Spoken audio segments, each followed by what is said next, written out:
Hey everybody, this is the last of the archives of the Pop Culture Talk Zones. This one is a follow-up of our last one of help the capitalism took my baby away, send help, that we talk about at the end of that one, and this one is called Copyright, Copywrong, about copyrights. This was a discussion headed up by Bento, so enjoy the episode. But wait, notes from producer Brad. Yeah, some interesting things about this one. So the previous three that we've released, I had all of the raw files and I've remastered them to make them sound, better. I think I did a fairly good job of that. This one, we can't actually find the raw footage or files of. Even though it's the last one that we made, which would make it the most likely to have the raw footage, or the raw stuff, so it's very strange. Not sure where all those went. Yeah. So this one's more of a re-release than a remaster, as the previous ones are. However, I did listen to it a little while ago, and it does sound pretty good. So you were finding your groove by that point. So there's going to be innately. There's going to be a little bit of stuff that I do to it, but for the most part, it's going to be as it was when it was originally released. Another thing to note, especially right away, we start talking about how we're recording a video for it, and that we were going to release the video, and so people could watch the podcast as well as listen to it. And yeah, that never happened. No, that's fine by me. And I have no idea where those videos are. So. That's also fine. But I think it was a pretty good episode, so I hope everybody enjoys it. Enjoy the final Pop Culture Talk Zone of the archives. Copyright, Copywrong. Oh, and if you like Pop Culture Talk Zone, please let us know. We've been thinking about doing some more of those episodes, so if you enjoy special them, edition every now and then. Yeah, let us know, and maybe we'll get to it sooner rather than later. It's the Kermit Zone with our very special guest star, you, the listener. Yay!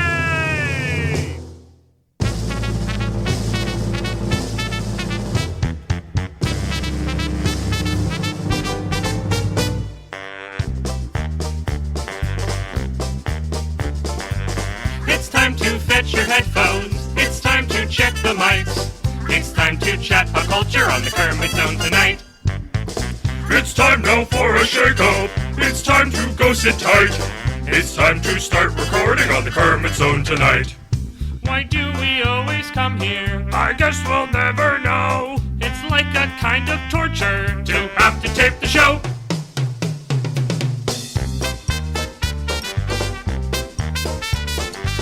So now let's get things started.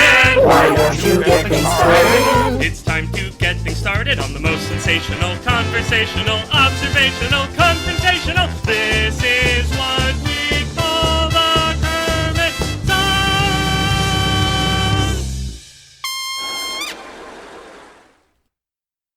Welcome everybody, we're back with another episode of Pop Culture Talk Zone. It's me, it's Kermit the Grog. We're trying something a little different this week. Now, I know normally we come out as an audio podcast, and we will still do that if you're listening in audio format. But this week, to test some technology we also have a crazy video version, which if you can see the wide shot, which I'll toss up now, is such a tangle of wires, and we've got like camera boom arms now, and light rings, and it's a mess, and I really hope Brad's face isn't obscured, because I'm not getting out of this seat until we are done. But yes, hello, it's me, Kermit Grau the back, and as you can see or cannot see, I've got Weeb Club with me. So to my left, it's Brad, it's Professor Isekai Sensei Sama. Hello. Gosh, I know we can't keep playing to the mic cameras. And to my right, we've got Ben. Hey, I'm intimidated to be on camera.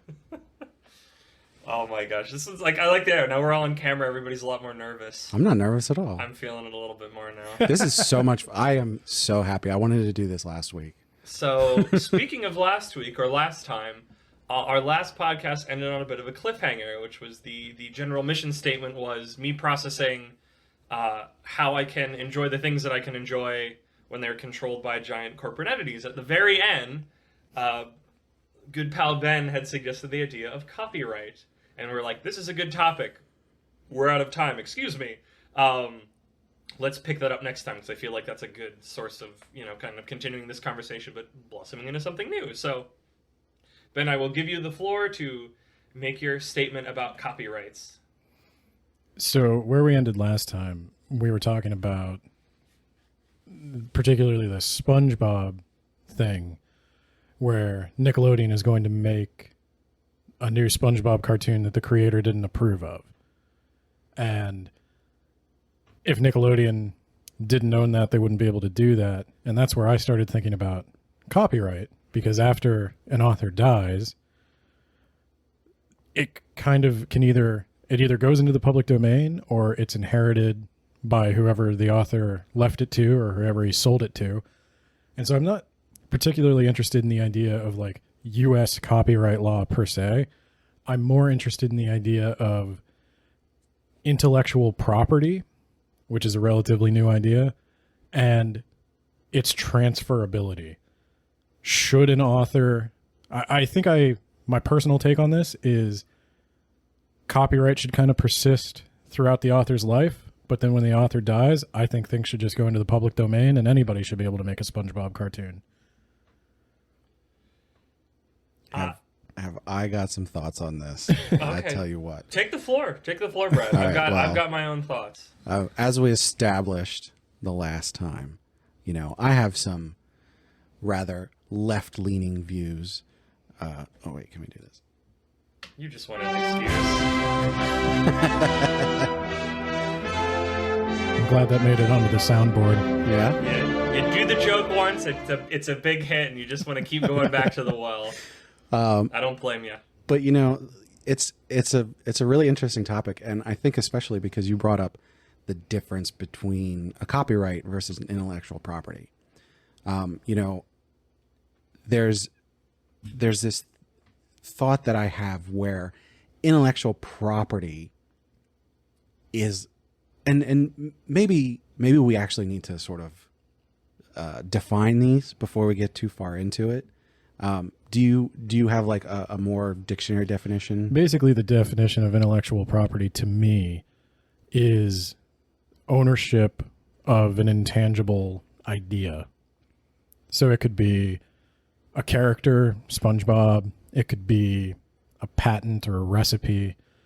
Anything that sort of before the dawn of like corporate law and universal literacy and media and all that, we weren't as concerned with who owned an idea. Ideas just passed from mind to mind and transformed, and we didn't think much of it. Nobody. Memes. Yeah. And when I say memes, I mean like literally the Richard Dawkins mimetic. Yeah, the actual scientific definition of meme. They didn't just come around when the internet happened. It's just that sort of the spread of ideas. And then copyright is more the work itself.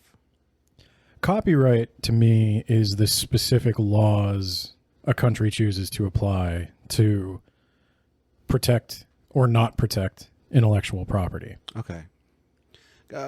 In my mind, I sort of need to separate the two ideas apart, of one being the idea of the thing itself.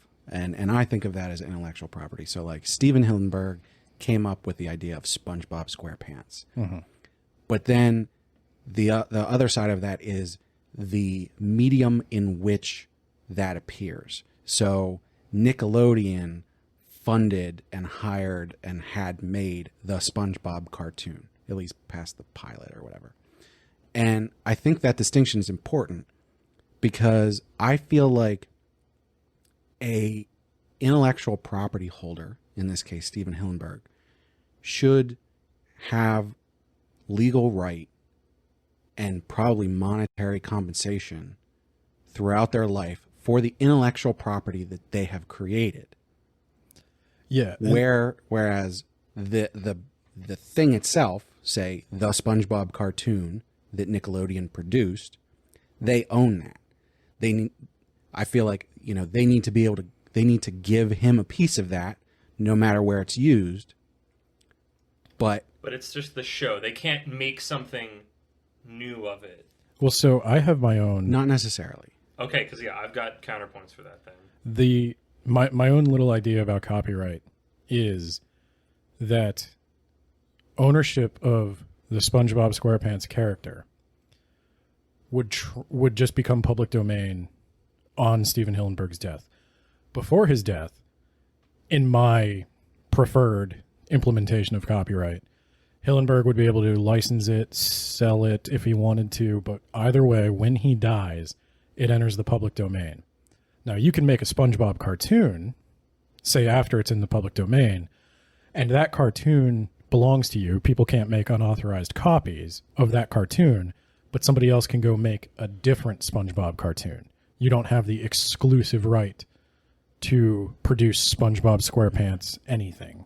That doesn't stop the corporate engine. If anything, it's more any corporate engine can now pick this up and do the thing. That was our topic from last time. It was that he had specifically asked, hey, don't make this specific spin-off of like them as kids or whatever, and then he had passed, and that was where the issue was. And I feel like that going to public domain just opens it up to every corporation can now mine the corpses of these things. At least I don't even know if it's better or not. I'm now currently grappling with the ideas that you've just presented to me now, that it's that at least I don't know if it's a better that it's siloed into one corporation instead of it being trying to be taken over by all corporations. I would say the difference is this would give you and other true SpongeBob fans the opportunity to crowdfund your own spiritual successor to SpongeBob. I mean, I think that's happened if you look at YouTube and all the stuff that's come out of it and the memes that have exploded legally from it. and profit from it. True.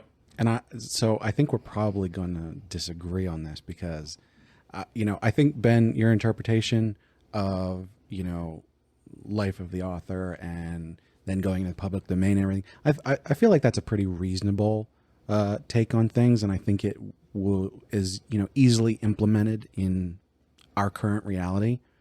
My more you wouldn't even give it life of the author is that while a intellectual property holder, the creator of that work, will always hold rights to that until their death, it shouldn't stop other people from making things using it.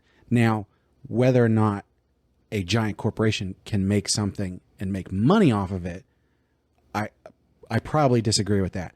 But I feel like while Steven Hillenburg is alive, people should be able to put out SpongeBob cartoons that they made if they're not making money off of it.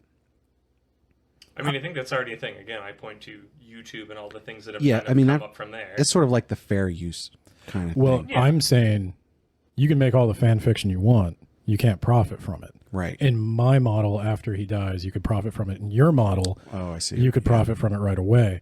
Now, there's another sort of pro-author argument against my personal preferred model, and that is something like George Lucas selling Star Wars for, $2 billion or something? Star Wars is not going to be worth $2 billion if it enters the public domain upon his death. Mm-hmm. So I am probably taking money out of the hands of some artists, but I think it would be better for creativity as a whole, because I think we've talked about fan fiction and canon and all these things. Some fan fiction is better. And some people inherit properties like Nickelodeon. I have others in mind, but some people inherit properties that they really have no business running. They don't understand them and they just run them into the ground, whereas somebody could do something better with it.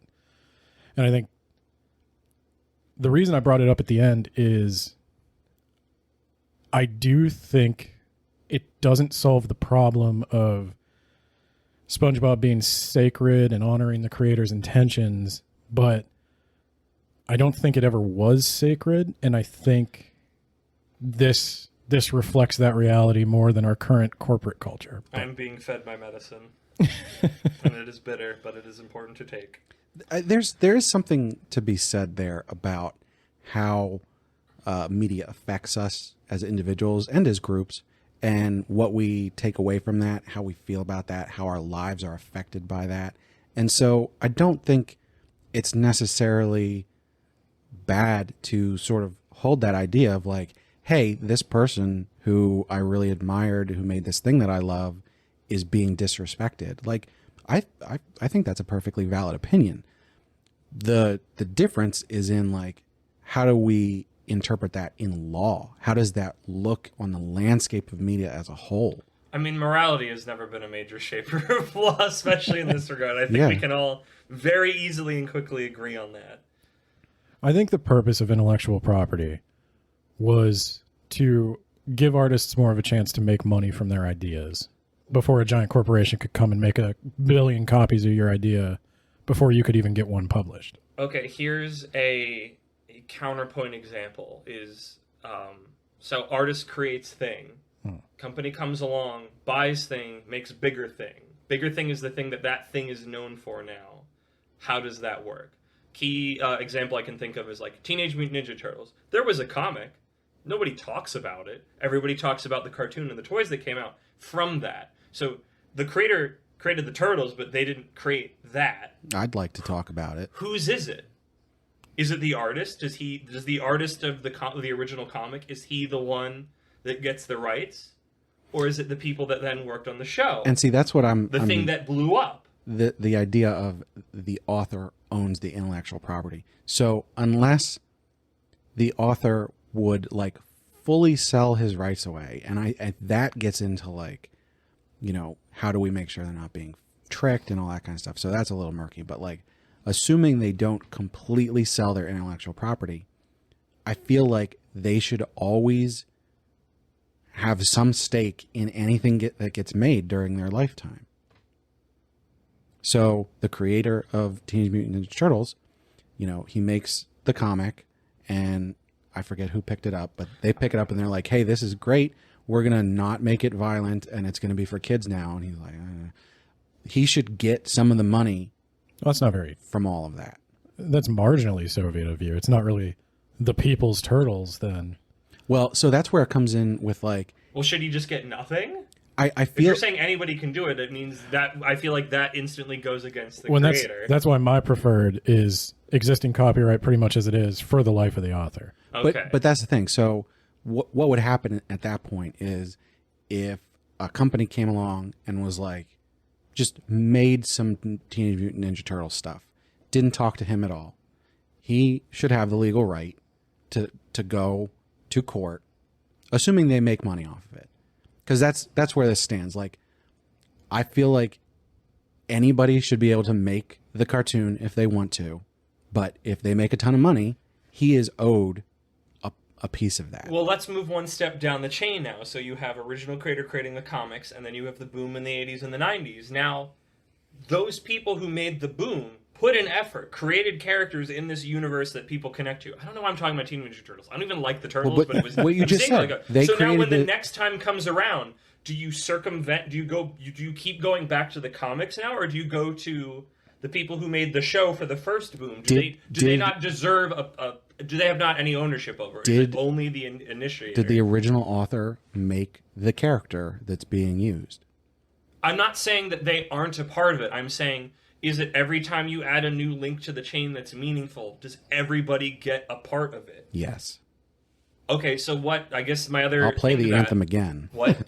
Well, I would say in my model, now this would all happen after the author died, but if you create, in your model, I would think the guy who creates the turtles gets money when the turtles are used. Yes. If you create, I don't know, Krang or whatever, I don't know if he was in the comics, but if you created Krang and you want to make a Krang spinoff that doesn't have any of the original characters in it, that's yours. Yeah, pretty much. I mean, that would definitely be a tricky area. That would be a more gray area because then you get into like, is it still in the same universe? Because the original author created that universe. Are there identifiable characteristics of that universe that now the Krang spinoff is in? So like, are there parts of that?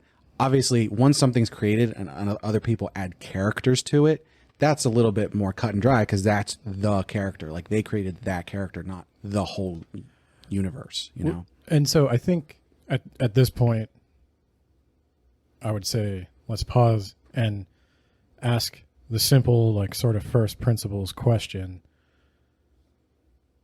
Is intellectual property as a protected entity that you can own a good idea for society?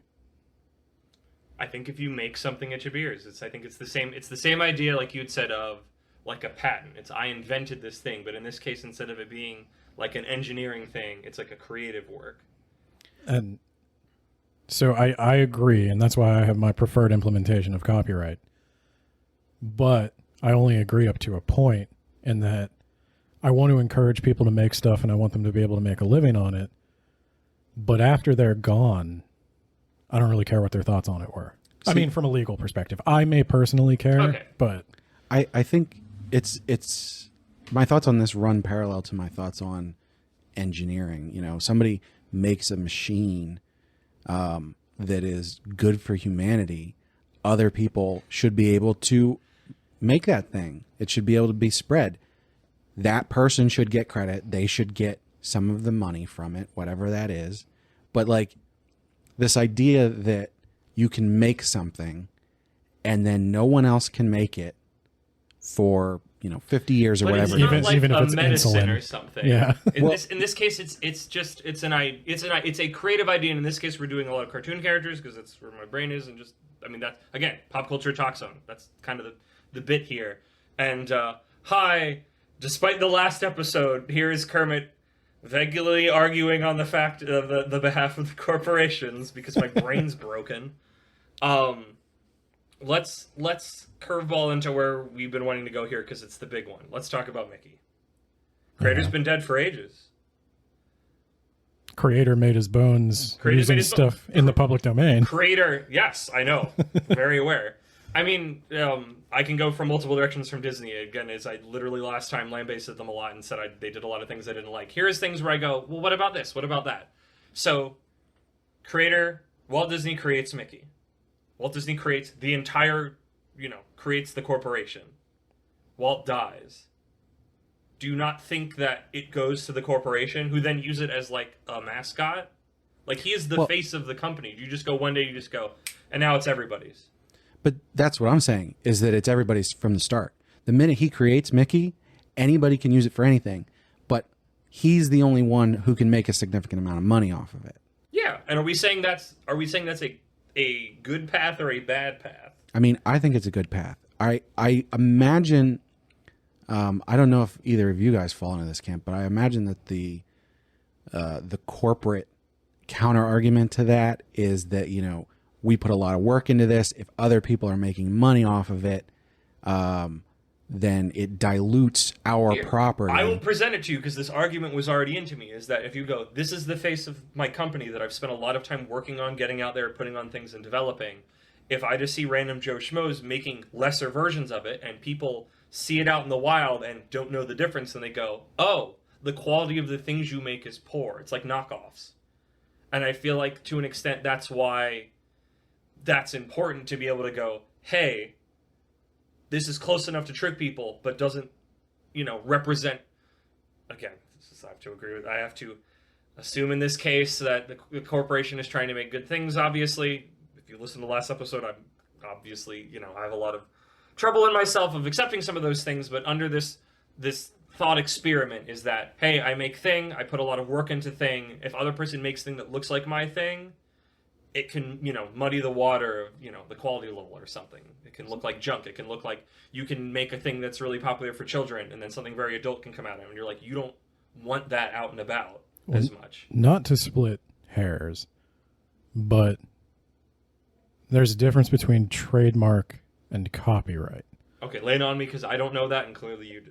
If you're ever trying to pass off like a knockoff Gucci bag or something, and you put the word Gucci on it, you violated their trademark. You tried to trick people into thinking Gucci made that. It's different from making another bag that looks similar. But what is it to make another Mickey? What does that mean? I mean, I think that would fall case under a similar premise. I was thinking, what word would you use for that? Informed consumption or something like that. You wouldn't be allowed to say you're Disney. Right. And they wouldn't be able to say, I mean, it's Mickey Mouse. That's the character. You're using it in fair use. So it is Mickey Mouse. But, there needs to be something where it's like, this is not an original work of the creator. And, maybe, so Walt Disney, he draws Mickey and says, hey, Disney as a company, also, you have the ability to say this is an original work of mine because we have that agreement. But nobody else can do that. And so when that other Mickey cartoon comes out that Nickelodeon makes, it has to be clear this is Nickelodeon Mickey Mouse, you know? How do you make that clear, though? I don't know. Well, so let me ask you this, and there's no right or wrong answer. It's just kind of a value judgment. Do you think Mickey should ever enter the public domain? 50 years ago. But is there ever a time like when it would be right? No. It's like, that's why, I mean, again, this is where I am the counterpoint to you two, which I think is interesting, especially with how I felt in the last episode. But yeah, I can see it from a point of myself of just this thing's, you know, it has been spent many decades building this thing up as the icon, and to have it just randomly just go, okay, now it's gone, or everybody can make this, and just the entire stuff gets like muddied up legally. Like, I don't think that's cool. See, I think of it more in terms of, and I guess this is a utilitarian approach, because I think about it in terms of an invention, a mechanical invention, electronic, whatever it is, where I go, if somebody makes something that's revolutionary, I mean, that's great. This is a revolutionary thing, but I want other people to come and make it better. You know, I don't want the single inventor to be like, I'm going to hold on to this for 50 years or whatever, and no progress can be made. I'm a progressive. I want things to progress. And it so does. If someone can come along and make a Mickey Mouse cartoon They did. that's better They did. than Disney's, No, well, Disney I want made them more, to do and they're that. better than the originals. Disney did. Yeah. But what if Nickelodeon makes a Mickey Mouse cartoon and it's better? I think. I mean, I guess, but because now you're just gambling on because it's like creative works aren't like engineering. You can't go like, I sped this up, I made this costless, I made this more durable. The ability to measure something being better is so much more complicated, and especially like we kind of joked at the beginning, like this is not saving a life. This is not making life easier in some specifically tangible way. Then this is a thing that makes me smile and I like it, and it makes it easier to get through my days. And, you know, in certain other cases, like taking on new ideas and whatnot. So I think certain things line up with that and certain things don't. Okay, here's my maybe a little bit more in your guys' space thing, is that I think if you're using it, I mean, maybe this is even just generally copyright law, and this is where the gross stuff comes in. It's like, if you're using it consistently, it's yours. But if you're just sitting on doing nothing with it, then I think it's up for grabs. Mickey's being constantly used. He is the figurehead. They make new shows with him. Like, money and effort and time and people's thoughts are being put into that. It's being still used. The thing is, I think but other things in the giant Disney umbrella that they have bought that they're just sitting on because they eat all these smaller companies. So then their smaller companies, smaller things that they own, are even that much more infinitesimally small to Disney. So they just sit and nothing happens. That's when I go, hey, if you're not doing with this over X amount of years, it's up for grabs again, which is how you get those terrible Fantastic Four movies. I think you're thinking about that from the perspective of a company creating something, whereas like an individual artist might not be able to create something for many years because of however many myriad of reasons. And so that doesn't take the individual artist into account. Well, about what? About it not being used? Yeah. Then the artist, if the artist isn't using it, if it's not making money on anything, if it's just sitting dormant. But that's what if they're not able What to do you mean use able? If they own it, I want them to own it. I'm not saying they shouldn't own it. I'm saying if they own it and it's sitting for long enough and nothing's happening with it. I mean, maybe, again, we're also talking, the thing I'm also arguing from is that the creator is dead or gone, and now it's just the company owns it. well, and like I said, there's no right or wrong answer at this point. We have a different value system on that. Correct. Which is what I'm hoping makes this conversation interesting. That we have different viewpoints. And I would say, from where I'm coming from, I don't think you can kind of ignore the hypocrisy of Disney thinking that way, having based so much of their stuff on public domain work. Now, they transformed it and put it in the new medium of animation, but they kind of relied on these being characters and stories that everybody had some familiarity with to boost initial interest. And I don't know why we would deny, like, Disney got to use the stories of his childhood to build his art on, and now we can't use the stories of our childhood because Disney heirs and company appointees who have never touched pencil to paper to draw a figure own the character. You make a good point. And all of this, I have a counterpoint, but it still comes back to those people can't really make money on it. Because again, I go, look at the internet and see all of the things that people grew up with and how they have mutated into things. Look at Shrek for a split second on the internet and you will see an incredible... I'll see things I don't want to see. Weird, like, bacteria colony of just incredible mutations that come out of it. People have, I don't remember what the exact term for it, people have remade, collectively, the entire Shrek movie. And now they're planning on the sequel. Oh, and I've seen... It's insane. I've seen, because this is Anime Club, I've seen the SpongeBob anime that somebody made, and it's amazing. Yeah, I think I know what you're talking about. It's pretty crazy. So I guess it's the idea it's that these people should be able to make money off of this and not just get cease and desisted. Just a quick aside. Have you guys seen, and I'm going to plug this, did you guys see Bo Burnham Inside? I don't like Bo Burnham. I haven't seen it yet. Okay, well, at the very least... He makes me feel uncomfortable, but he gives me no answers, and I don't like messing with him. But I know he does a lot for other people, so... His one song from Inside, Welcome to the Internet, is a masterpiece. Go watch it immediately. Pause this video. Go watch that one. Come back. Subscribe to Netflix, I guess. Or it's probably on YouTube. Oh, it's on YouTube for free. YouTube. Yeah. There you go. Just to say, like, his point there in that the internet is insane. The amount of content, the wide range of things, incomprehensible. A single human mind does not have the capacity to comprehend the amount of things on the internet. So this idea that we have this opens a new chapter of like everything. Someone has a thing that they've made and they're going to make something with it and no one else can. It doesn't exist today. There is nothing that exists that a company has made that has not been recreated in some way by some random person on the internet. Well, and that's kind of where I was getting at with the difference between copyright and intellectual property, because intellectual property is not real. You don't own it. You can't hold it. You can't stop somebody from making another one. What does it mean? What does it mean to create something? Is it the artist that drew the picture? Is it the writer that hatched the idea of the character? Is it the voice actor that brings the actor that brings the character to life? Who of those three people created that character? And so it's how much do we as a society want to put into protecting this concept that we made up? And like I said, we're all going to draw the specific implementation of copyright differently. I have my preference, and I know there's legitimate arguments against it.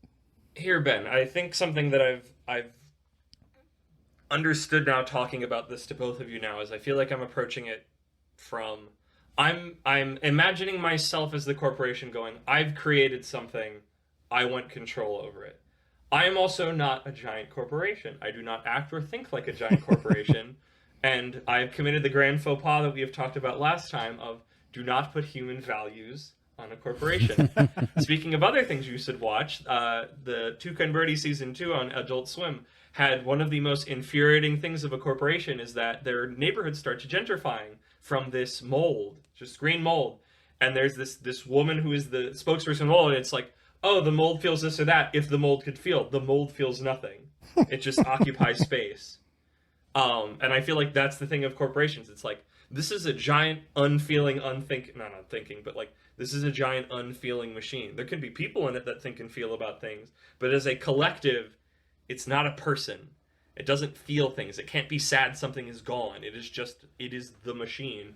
And I guess that's my problem is approaching it like if I made something, I would want to have it, and I wouldn't want other people to make crummy knockoff versions to think. I don't want anybody making a bootleg knockoff version of Kermit's Pop Culture Talk Zone, gosh dang it. Well, and it's like badly recorded and somebody finds out, like, I thought that was your podcast. I'm like, no. Well, and I understand, and there is something to what you're saying of should an artist... But that's the people, like, that's the whole thing, is that's the person level. I mean, obviously, I present a lot of things of who or what the creator is sometimes hard to nail down, but... Well, it's like this. So there would be a problem in my version of copyright where, say, you know, my hero J.R.R. Tolkien has died. Now anyone can make a Lord of the Rings thing because that's how I wrote the law. J.R.R. Tolkien left some work unfinished, and he designated his son Christopher Tolkien to be the one to finish it. But 6 million people are trying to finish it. Personally, because of my values and my relationship with the material, I'm going to seek out the designated successor. And so I don't think anybody should ever be able to say, I'm Christopher Tolkien and I made it. I'm Christopher Tolkien and I made it. You should still have I'm Spartacus. Yeah, you should still have some level of trademark. You should have to say where it came from. Yeah. Like, none of you are J.R.R. Tolkien and you don't have the right to use his name to produce your stuff. But there would be 6 million knockoffs, and I would still seek out the one from his designated successor. I don't think it would do Disney significant harm if Mickey fell into the public domain, because I think a lot of people are still going to value the designated inheritors of Mickey. Like, it was Walt Disney's will that his corporation continue to make these cartoons. So there's still, just by virtue of, there is the designated holder as a human being, that it's just everything exists. Everybody can make it. But this is oh my gosh, are we coming back to canon? Yeah. I mean, to an extent, yeah. It's just... Everything's connected. Everything is canon, but this one's more canon than other canons. Yeah. That's a fun discovery. I like that. You know, as you mentioned about like the difference between a corporation doing something versus an individual artist, that's sort of where I come from specifically, because I want the person who came up with a thing to be able to profit from that thing. Whereas, I mean, sort of as it exists today, you can come up with an idea and you can sell that idea to a company for $500 because it's like, whatever, I just made this thing up. And then they take it and make hundreds of millions of dollars off of it, and you get nothing because you sold your rights to them. And that's what I want to stop. I want the individual. I don't want corporations necessarily, I sort of do, to not be able to make money anymore. Like, big things those need to make machines, big things, those machines should exist to be able to make things that are hard to make. Yes. But I don't want those corporations, those big companies, to eat individuals, you know? Okay, let me present an example that's been brewing in my head that I think we've actually talked about. Present The Witcher. Witcher book series in somewhere in Europe, Eastern Europe, probably Poland. Eastern Europe, Poland. Fairly popular. Company, CD Projekt. I looked to bed, and I guess we had this conversation specifically. You're the book man. I mean, I say it is pronounced Projekt Red, but yeah. Whatever their deal is. Goes to creator, author, and goes, hey, we want to make Witcher game. We think your books are cool. And he goes, ha ha! Video game garbage. I don't know why he sounds like that. He does kind of sound like that. I've never heard him. But the way that I'd heard the story told was that he was like, this is stupid. And I guess they lobbied for it, and he like threw it away for a pittance because he didn't think any of it. He's this old man. He doesn't know what video games are. He had two options. He could take a flat fee up front, or he could take a stake in the sales. And he took the flat fee up front. And he had the option. And that's what I want to eliminate. That's what I want to not exist anymore. Like the option that they gave him, he has to get a stake. The option that they gave him of you can have a stake in this, at which point you'll get profit, or we can just give you $5,000 right now. When he takes either one of those options, let's say he takes the option that he did take, which is the flat fee up front. Because he assumed that it was going to flop right. because he thought video games were dumb, and then he was wrong. He took a wrong gamble. Because it was the idea is that he would have gotten, if it would have flopped, he would have gotten more getting the flat fee than investing. And that's where that option is. It's like, hey, we're giving you a way that you can go, hey, if you think this is going to be garbage and it's not going to go anywhere, here is more money than you would make if there was a stake. Because if this thing crashes, your stake is worthless. In my utopia... you get both? Not necessarily. So the right that he's selling is the right to make a thing with this thing that I have. Correct. So when they go and they make tons and tons of money, Yeah. you know, what's going to happen is they were legally in the right to be able to do that, to make lots of money off of it. But as soon as they hit a point where this is wildly successful and he spent his 5,000, like, Well, that was not a reasonable. Well, no, because he was the one that said, F off, I'm going to take this. I guess you can have it. But it's just like Have you said. fun failing. He's a dumb old man. Yeah, and he didn't understand. That's on him. No. Well, okay. That is on him. That's what I'm saying. Is I don't have sympathy for somebody who's going to go, bah! a human being does not have perfect knowledge. Exactly. So- And he made a bad choice. Well, there's a third choice he could have made, and that was no, you can't use it, Also true. which is the choice you would take away from him if it was socialized. That's true. However, if then they just go and make their Witcher game They would still have to pay without him. talking. Yeah, they still have to Yeah. pay him for it. There is it is not being stolen from him. They presented the deal. They gave two options. He chose the one option under the assumption that this was going to crash. I will make more money and value from this than the other option, and that's how it played out. Sort of what I'm getting to is forced donation. Yeah, Like, the Witcher belongs to the people, but because the creator's still alive, you need to pay him the tax. so if you basically, use it. the troll toll. Yeah. it's like so the perfect world where we don't have to have laws and everybody just does what's good for everybody else. They go and they make that video game. They make a ton of money off of it, and they go, "Hey, we made a ton of money off of this. We should take care of this guy because he invented it." And they just give him some of that money. So basically, what I'm getting at is you have to have a law that says you have to be nice to people. Even if they're jerks. Well, so this is my Exactly, that's- have my cake and eat it too thing, where Go for it. I am like directly between you and Andrew, or between you and Kermit. Thank you. I think he should still be able to say no while he's alive. I would say I'm alive. I'm still making my work. I don't want. This is, and again, it's my own personal preference. I think if you write Fellowship of the Ring and then you're still alive writing the Two Towers, and somebody else comes out and writes the Two Towers, that's going to really interfere. Well, in the utopia in my head, the person who comes along and makes the Witcher game without talking to him at all is not able to keep their profit because they were not. Then how do they make it? What are they paying people with? What is this thought experiment built on nothing? I did say profit. I did say profit. Okay. You do understand Oh, okay. Sorry. profit versus revenue, Yeah. right? Okay. Sorry. So I synonyms Just to be words that clear. aren't synonyms. I apologize. So basically, it goes, hey, we made this thing without getting permission from the IP holder for it. All of our profit goes to him. Well, then nobody would make it. Well, Yeah, maybe. exactly. But isn't that the discouragement from ripping off somebody's intellectual property? Well, so in the perfect world where everybody does the right thing, Also, there's no thing as one right thing because everybody has a different sense of what's right. my own personal morals, like different from my legal preferences, my legal preferences have baked in, this is the compromise that I think balances the way I want it to balance. But I don't really think Nickelodeon should be making the SpongeBob thing they made. Well, like, and- I would still ask him. It's still right to ask him. I think I've been pretty clear on this when I keep saying utopia.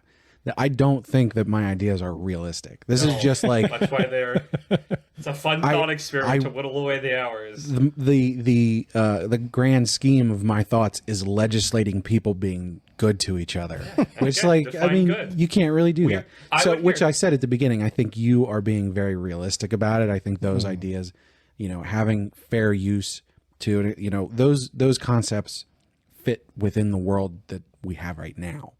So obviously take all of my ideas when I'm talking about utopias here with a block of salt. So I do, but the conversation the parts of this I'm most interested in are just sort of where do you morally feel on that? Like, to what extent does somebody own this Anything. unownable thing this practically unownable thing. This idea. And I have these beliefs about it, and I think this is what Kermit likes to get into on the pop culture talk zone is, why do I think they should ask him for permission? I don't really know, because that doesn't really jive, because once he's dead, I don't care. I don't really know why. I've distinguished between that. Doesn't it come down to like you as like if you put yourself in the shoes of an artist, you're like, if I create a thing, that's my thing. I made that. I want to be able to profit from that. And if somebody else made something that I want to be a part of, I have to talk. Like, I think it's just nicety. It's the way that you go, hey, can I borrow, thing of milk or something, or another like an object? And I feel like that then extends to, again, we talk about intellectual property, a thing that isn't actually physically real, but I think it follows our same line of thought on that. Is you're not just going to go, this person made this thing, I want to make it. Admittedly, when you get digital, we get a little funky with that, because like, I know I've definitely used things that probably other people made without doing it, because I just want to throw things in a blender and make the thing that I want to make. What's your and we theme get a song lot again? more complicated. Yep. Covering my butt by saying things about it in the outro, which is not in all the episodes. And again, and then here, let's go into that. We've got some time. Transformative works. The background music is taken. We're gonna oust myself right now if I wasn't already ousted. Have you heard the opening theme to this? Yeah, show? You replayed it. The piano's right over there. Well, and I think bootlegging is different from the conversation. Like, I'm not actually talking about pirating media. Of course, that gets into like rappers using samples and stuff, which that's its own kettle of fish. I'm not equipped for that. But I'm talking about, you call yourself Kermit the Grog. Yes. You couldn't call yourself Kermit the Frog. No, and I wouldn't want to. That name's already taken. Right. But I think Jim Henson's been gone long enough that I don't think it hurts him if somebody else made a Kermit the Frog thing. By that same token, I'm not ready to, like, to what extent does the author... How much is one of his kids have his hand on the wheel? If this stuff is in one spot, there's a better chance of the kid's hands being on the wheel than not. I don't know if they are at all, admittedly, so that kind of muddies the situation. Well, but it's like with real property, if you died, I wouldn't say just unlock the doors to your house, first come, first serve, for all your stuff. I mean, we also don't really respect that kind of idea for the things that are in free use, because the people who made those have been dead for, like, ever. Yeah. So I don't think... Who wrote the original Sleeping Beauty or something, or like Robin Hood? It's like, was that Hans I don't Christian know. Andersen? Well, but part of the reason you don't know is because that society had no concept of intellectual property. Or keeping track of records or something. Like, Well, also, even if they did, like, we are so far as humans living in the year we live in from the year and time that I'm assuming man, but maybe not, maybe that's me just being sexist, that wrote Robin Hood. And now every decade we get another crappy Robin Hood remake because he's in public domain, and Hollywood just keeps trying, and it's not actually good. Well, I would say my core philosophy here is that intellectual property slows progress by force freezing ideas in place. Mm-hmm. And to some extent, I think we need that. But I think it has to unfreeze at some point. I mean, there's always new people making new things, and then you get one of my points that I was going to make for all of this is that you get people who grew up with Thing make better, more special Thing. One of case in point, just to play the sound effect, My Little Pony. Hit the button. Do it. Oh, are we going to go into the pony van? Just for a moment. Just to give us an excuse to play the sound. We're getting it live now, folks. Like, that was the thing of the creator, Lauren Faust, growing up with the first one and going, this is how I played with my pony toys. Now I will make this show that was the way that I played with my toys back in the day. And you get this, still within this corporate thing of Hasbro, you get this transformative work that makes it this bigger thing further along. And the other thing that came to mind before that one I was thinking of when you had said, like, a lockdown of creative ideas is Spider-Verse. Spider-Man into the Spider-Verse, as a big proponent of animation, is one of the most creatively, like, abundant things that I have seen in recent memory. And that is based on an intellectual property that's been around since, like the 60s? So maybe freeze... I don't think it's...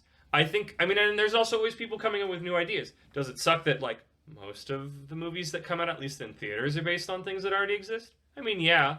But I don't know if you just go free for all would fix that problem. I'm going to go to Spider-Man as the example because the evolution that Spider-Man has had since its inception in the 60s was driven specifically by the companies that owned it. There were individuals, but they were, they worked within a company to say, here's this new iteration of Spider-Man. Like, can you think of any singular Spider-Man, concept that came from the fan base? I mean, it's collectively. Oh, here's a good example of. I mean, again, I feel like a lot of this comes back to canon, but instead of something being canon in this is part of the timeline, it's a canon in a sense of like this is the company that owns this says you're legit now, you're real, is Sonic Mania. Sonic Mania was essentially made by fans. Was it Christian Whitehead? I don't know, that name's in my brain. And basically Sega was just like, yeah, this rules, here we go, Sonic Mania, make it. You've already shown all the progress that you're going to make a game that's better than we can make. And it became that, and I feel like... What value does the gatekeeper add to it, though? Because... It gives it legitimacy. Now, just if it's a guy making it on the internet, the people who know about it on the internet play it.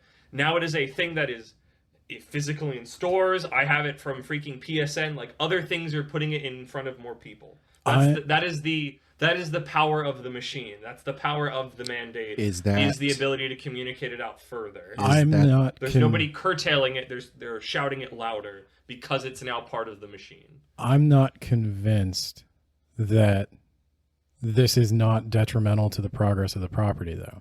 Like, you could potentially have 100 My Little Pony shows of the same quality that just didn't get approved by the machine. I mean, who's making them? The machine is where the money is. These things are, like, I think that was the thing Brad touched on for a moment, was that there are certain things that you need a large machine to make.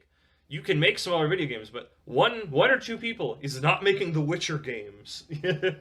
Fair point, but... Sometimes you need those larger groups, and I don't really know a way to do that without the rest of the ickiness yet, admittedly. I would love to have a solution, but I don't. Well, so I this is kind of contradictory. Either it's the machine is the only one capable of making the thing, or it would be harmful to the machine if everybody could make it. But then everybody's making their own thing. They're all making small... But the machine can still exist to make the big ones. That's my point, is that all of it should be able to exist. Like... what the machine does is, because it's a large machine, it allows that work that comes out of the machine to be spread. I'm sure that online somewhere, welcome to the internet, there exists a absolutely brilliant Spider-Man fan fiction that expands the universe and is well written and like does great things with the Spider-Man idea. I haven't read it. Yep. Because it's not put out by Sony or Marvel. You haven't read it because Sony would sue them if they tried to market it. Right. I mean, that's the thing. That's a good counterpoint. We can't really know how successful any of these things would be. We can't know with crowdfunding. Could you get a team to make a Witcher game? Well, but that's what I'm getting at is, I'm sure it exists out there. It's on the internet. You can probably go read it right now. It's not popular. It's not talked about on the news. Because they can't get around. It's like Ben said. That person can't make money off of it. So they can't put that extra effort to get it out further than the little corner it exists in. That is a good thought. Well, and this is where I'm going on, I guess, play my capitalism music, Brad. I don't have We don't have one of music. those. Exactly. We're just going to go into your... No, don't. No, not that. Don't play that one. No. We'll come up with a sound to play under when he said it. No, but I say let them compete. if they can make the best product, if CD Projekt Red can make the best Witcher game because they've got the best machine, then they'll do just fine. I guess competition, but that is through creativity. It is, yeah. But I'm saying, like, I don't think we need a capitalist utopia for that, because, like, when most people think of Snow White, they're going to think of the Disney film. Nobody's going back to Grimm's fairy tales or anything like that. A few people do, but... I have an example. that is specific to me. Here's another topic that I talk about a lot that probably needs a sound that I haven't done in a while. Pro wrestling. And I've been feeling this really we heavily don't have recently. any sound for that ever. No, I don't. Maybe I haven't talked pro wrestling with you guys. Oh, but I from used the to do it a top lot. rope. I mean, the John You do the Cena bell. thing. You do the bell ring, or the John Cena theme. Well, actually, that kind of plays into it. So, despite both of you not being wrestling fans, both of you know about WWE. It is the monolith. It is the monolith in pro wrestling. There hasn't been a big company until recently, which is my point, in like multiple decades in America that is anywhere near their size or their level, you know. And obviously, when they're the main game in town and they have no reason to get any better, they have decayed a lot over the years, and they're kind of awful. And they do a lot of awful business practices. Now, recently, in the past about 2 years, this wonderful new company called AEW, All Elite Wrestling, started up. That had, you know, a bankroller. They're on like actual like cable television and channels people know, and it's like it has gained a lot of steam, and is now like recently this weekend that we're recording this, there was a big pay-per-view that like, and a lot of people's eyes watching the industry, like the tables have turned, and that WWE was always the spot everybody ever aspiring wrestling said, that's where I want to go. And that has been the same for decades. That is our, we'll pretend, I mean, even though it's not true, we'll pretend wrestling is that copyright in this case. Again, this is kind of a different thing because that's not how wrestling works. And now there's this other company that it's like, no, the people who want to do wrestling at the peak, they come here and they can get paid well and, you know, proper stuff for their time and all that in that respect. Then the monolith, the holder, metaphorically here, the owner of this copyright of pro wrestling. And because it's this open thing, not one person owns it, all these little versions can show up. Everybody can have their own little flavor, but you can have something else that grows to battle that, like Disney Snow White or something. But no, I feel like that's not necessarily copyright, but I feel like that's a point in monopoly. In Ben's favor of when it gets spread out, new things can spring up that can overtake the old thing. It's whatever's best gets to win, quote unquote. And that's my progressive stance of like, I want things that are better to, you know, be out there. I think things need to grow and progress. I'm mainly with you. I think I would reserve a few more rights for the author while they're alive. Oh, no, certainly. So, you know, the author sells their intellectual property to big company A. Big company A puts out the thing. The author says, this is the thing that I wanted to make. I love this. Somebody else comes along and says, hey, I like that thing. Here, I made this thing. It's small, but it's way better and it takes off, right?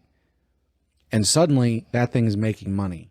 You know, maybe it's not their intention that it was going to make money, but it just blew up. So it's making money now. Yeah. They are now obligated to give some of that to the intellectual property holder. And again, I think that's a reasonable value. I would still give, while the author is alive, I'd still give them veto power. What about when they pass it? Can they give it to their family? Does it stick around unless they say otherwise? How many generations of the Archie comics and the weird situation that's in now that I'm only vaguely aware of? In my personal, or the Peanuts, my personal value system, Chipmunks. When the author dies, it's over. Maybe a percentage kind of thing would work better. Whereas so author, first generation of an idea, 100%. Like they die, their children, 50%. You know, I just don't think. So by now, what would Disney be at? Like 10%? I have a somewhat strong and unpopular opinion as a book person. Go for it. On authors' children who find notes in the attic. That is, I don't know how true it is every time, but there's a big thing of like somebody who had a parent who was a popular author and a kid who wanted to be an author finds notes in the attic, and well, they own the property by virtue of inheritance, and so they get to write. And their work is usually inferior because they're not much of a writer and they didn't make it on their own. And I wonder who he's talking about.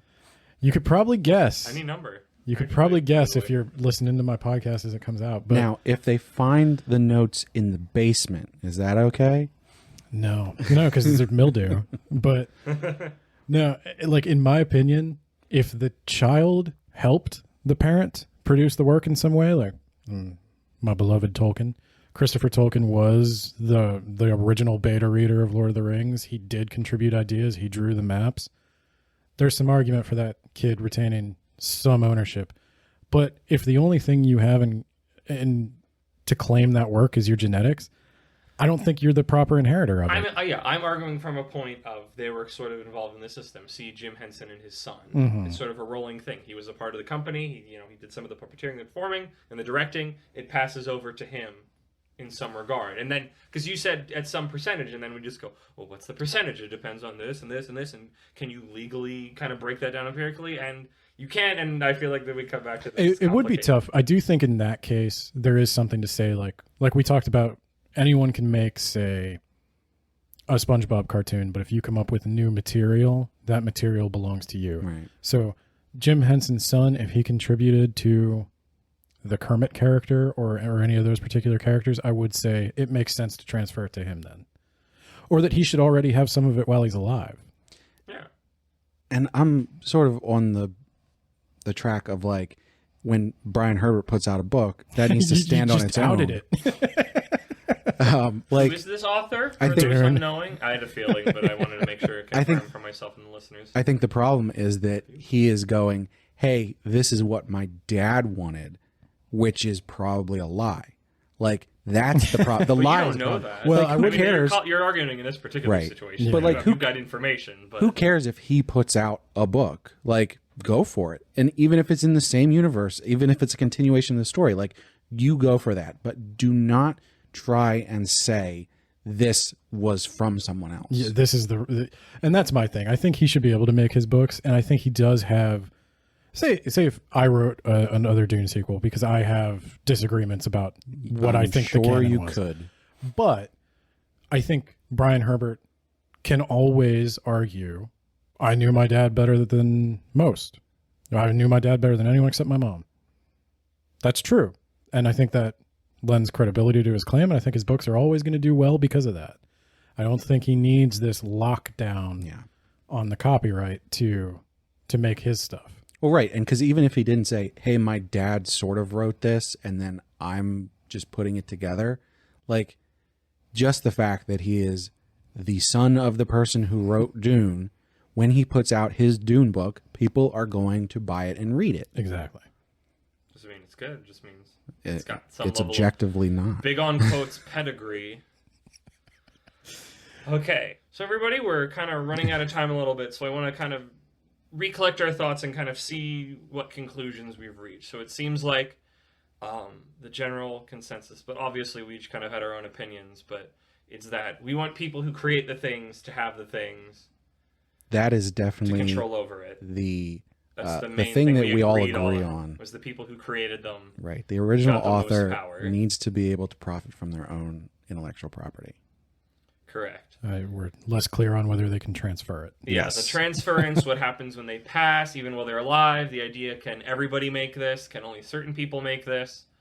So I guess that's the thing about it. I know definitely that's going to be my thing to think and meditate on, is that I always approached it of I'm the corporation and I wouldn't want to lose my things, to the, as a creator and consumer, I'd rather the Wild West. I know we also joked of the whole, was the marketplace of ideas.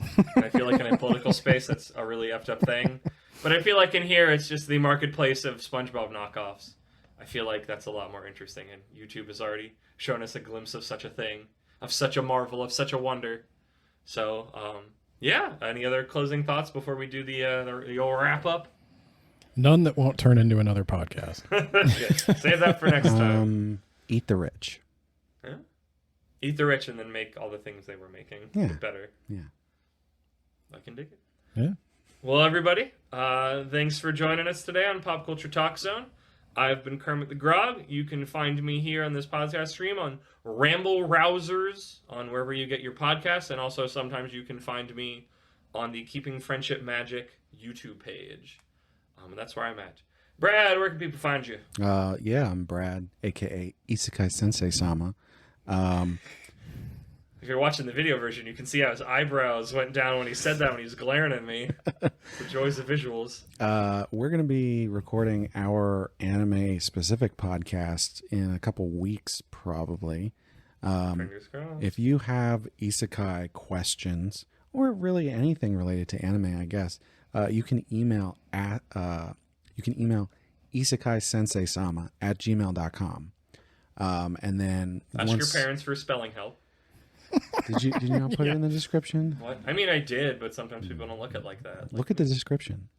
And so, yeah, we're going to put that out in a little while. That should be fun. That's pretty much everywhere I'm at right now. Maybe that'll change. We can find you here in the meantime. Yes. I just have this thought that you didn't go to Isekai Medical School for 4 years to be called Brad. Four. That's way better than me just doing the Mr. joke. Oh, gosh. He's been in the time chamber. He's got way more than 4 years. Even if it hasn't been 4 years of been reading. Several He's read lifetimes. enough. Do you know how expensive isekai school is? It costs an arm and a leg. Ben, where can people find you? I'm going to look directly at the camera. I don't know if that's going to work, but I host a book podcast called Words About Books, where I have also ranted about copyright for a long time. Specifically Dune. Yeah, if you just need more of that, check out Words About Books. You can find me on Twitter at WABpod. You can get Words About Books wherever you get your podcasts. Oh, plug your streaming. Oh, God. Yeah, and I stream on Twitch every Monday at 7 p.m. Eastern Standard Time. That is at twitch.tv/wordsaboutbooks. Ooh, All one word. have to check that out sometime. Well, You better get comfortable with the camera. Yeah, I know. thank you everybody for joining us today for another Pop Culture Talk Zone. I do not have an outro on these things, so I guess it's it's my normal thing is, when you're taking in media, think about it, think about it a little bit. Yes, introspection. Introspection, that's how you can grow as a person, reach new ideas. Now that I've processed it with these wonderful opinions from these wonderful friends of mine and thoughts and ideas, I now look at this topic of copyright a little bit differently, and I think I'm a lot better of a person for having these new ideas presented to me that I can mold into whatever I go to next. So with that, that is me, Kermit. That's me, Brad. That is me, Ben. Signing off. Goodbye, everybody. Bye-bye. Goodbye, Jojo. Oh.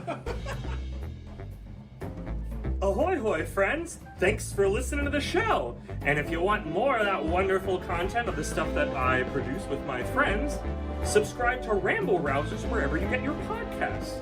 If you're looking for more good podcasts, come check out our sister shows, Keeping Friendship Magic, and Words About Books. Incredible. And remember for next time, please be quiet when we're recording. Catch you next time. Experiencing technical difficulties with picking that people in the hallway. That was spooky. I thought there was a ghost. Only we're allowed to be loud. Right? Yeah.